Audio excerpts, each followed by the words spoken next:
and welcome to Mythmakers. Mythmakers is the podcast for fantasy fans and fantasy creatives, brought to you by the Oxford Centre for Fantasy.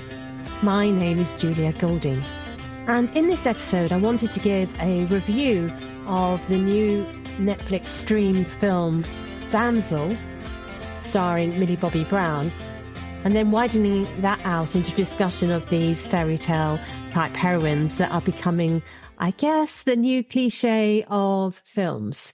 Anyway, so just first of all, starting with the film. Okay, so it's obviously a streamed film, so it's supposed to be a family film. I watched it feeling a bit under the weather, as you can hear from my voice, and I found it thoroughly entertaining. But I was also thinking how some of the things they're saying in the promotion for this film, like on the posters, it says, "This is not a fairy tale." Actually, we have seen quite a lot of what's happening in this film already. So it's as though there's a new shorthand for this is the right kind of fairy tale heroine. So no longer do we have a sort of Buttercup style heroine from The Princess Bride. We have, Elodie, the girl who picks up her father's sword, literally, and becomes the hero. Very much a hero rather than the old traditional heroine, waiting for the hero to come and rescue her. It's written by a man called Dan Mazzo and directed by Juan Carlos Fresnadillo. And that did make me think about a film which is all about women's empowerment. I wondered where the female voices were at the very top, other than Millie Bobby Brown herself. So that was just a little question I had for the filmmakers. Maybe there were layers below that with more women present. But I did wonder if it's almost a shorthand now for a more feminist flavoured film that, okay, yeah, we must do this, and don't actually look at who's behind the camera. So that was one question I had. But also, when I was talking about the new cliches, they do abound. So basically, all the male characters are terrible. Everybody. I'm trying to think of a redeeming male character. No, even the dragon turns out to be a female dragon. So, yeah. So there's that. And I do think that poor old men do need positive role models as well. The other cliche that's in it is how her dress kind of breaks apart. So gradually she gets dressed up to be married, and this isn't a plot spoiler because it's in the trailer, is cast into a ravine to be, killed by the dragon. And gradually, as she fights for survival, her dress gets more and more broken down till it becomes a sort of Boadicea style armor and short skirt thing, or Roman gladiator maybe.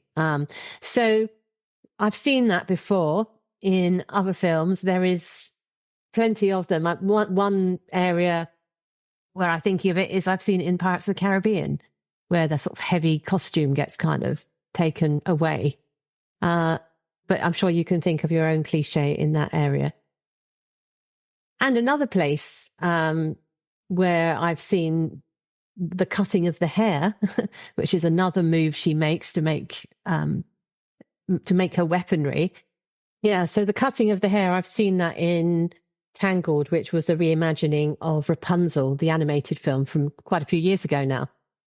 So, yeah, it's packed full of the new cliches of the feminist take on a fairy tale, but oddly written by what, from the names, suggests men, and starring obviously one of the best young actors of her generation. But it is enjoyable. So there's me griping away. I don't want you to go away thinking, let's not bother. I actually think it's predictable but enjoyable. And looking at how it's been received on Rotten Tomatoes, it's got just over 57% sort of positive reviews, but the audience approval is, as is often the case, is up at 72%. So yeah, popcorn movie stuff, it certainly works. And also just thinking about it in terms of what does it do differently? I think there are several things here which I wanted to say well done. That was great to the filmmakers. One is, I think it's got some beautiful cinematography and striking images. So we obviously take a while to meet the dragon. You don't want to spoil your best, most vicious monster right at the beginning. And there's a moment where the dragon's arrival is heralded by burning bats. And it was hauntingly, morbidly beautiful with these bats that have been caught fire flying through the cave. And I thought that was very good. The other thing I really appreciated about it was that the injuries hurt. So early on, there's quite a lot of Millie Bobby Brown very convincingly looks as though she's both bruised and battered, but also burned. And that is often missing from fantasy films, that it's all about sword fighting and maybe a sort of artistic cut on the cheek or something. She looked really hurt. And that was great. And it didn't just get forgotten by the next scene. It stayed with her. And it felt in that sense more realistic and less fairy tale. So I thought that was a really good innovation. And there were some very nice things about the way the script was constructed, which I don't want to spoil here, but there were some small details. For example, the glowworms, which then have several points where they come into having more meaning. I love this because I've just been to New Zealand and seen some glowworm caves. So it was lovely to find that the filmmakers were using the idea of glowworms in a cave in such interesting ways. Amazing creatures. So yeah, The Damsel, a really good family film, a little bit scary. So not for the very, very young. For example, quite shockingly, one of the poor white horse gets fried. So if you've got sensitive children at home, probably best just to skip that bit or, prepare them for it. No animals were really hurt in the making of this film. But I thought that, it's not bad. However, I think there are a few things that widen us out here in this fairy tale world of the new kind of heroines. It kind of sets itself up as saying there are, no damsels in this movie, but of course there is. Her sister becomes a damsel in distress. So there is a little bit of damseling, if that's the word, in this story. But also it's not new, is it? And that got me to thinking about, when did we start to have princesses, I suppose, because she's a princess, who are not victims? And so I think this has been around since at least the first Star Wars, with Princess Leia turning out to be the most competent of the three in the sort of dream team, plus Chewbacca, and her running a rebellion. So already she started that pattern. And I think that if you go forward, we've got plenty now of heroines of, basically it's women who make decisions and actually drive the action. That's what we're looking at. And so we've got heroines like Wonder Woman. We've got Katniss in the Hunger Games. We've got reworkings of fairy tales like Snow White and the Huntsman. So it isn't particularly new what they're doing in this film. It's almost more shocking now to choose to make a film where the princess is the damsel. That's probably going to be the rebound, isn't it, where that happens?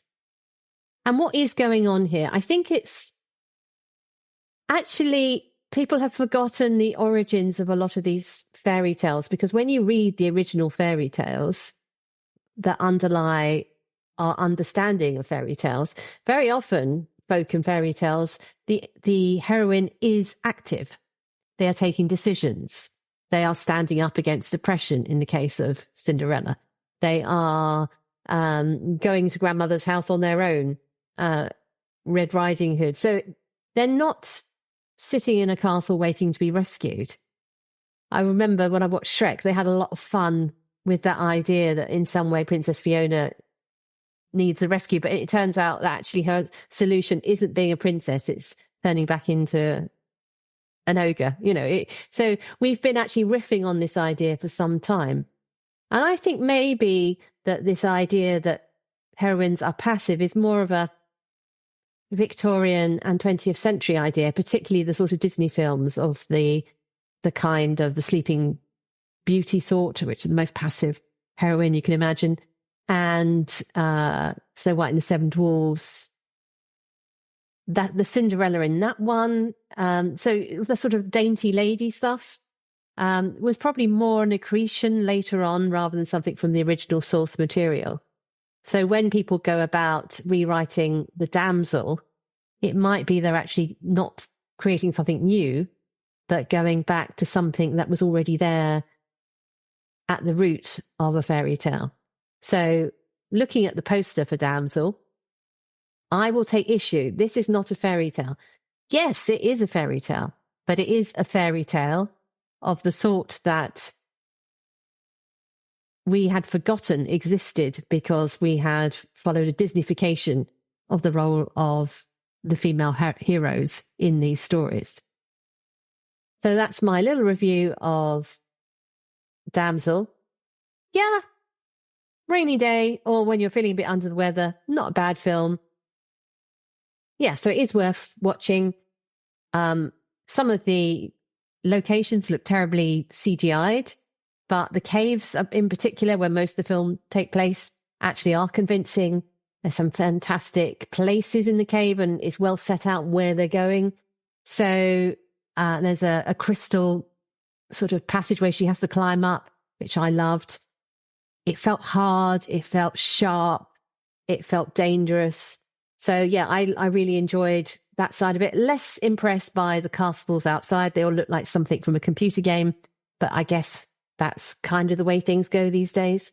I found where she came from, this sort of northern kingdom, was much more convincing of its harshness.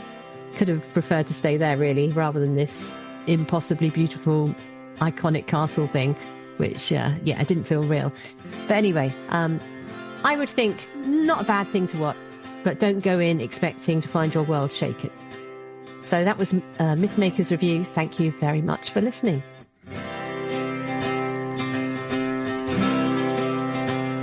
Thanks for listening to Mythmakers Podcast, brought to you by the Oxford Centre for Fantasy. Visit oxfordcenterforfantasy.org to join in the fun. Find out about our online courses, in-person stays in Oxford, plus visit our shop for great gifts. Tell a friend and subscribe wherever you find your favourite podcasts worldwide.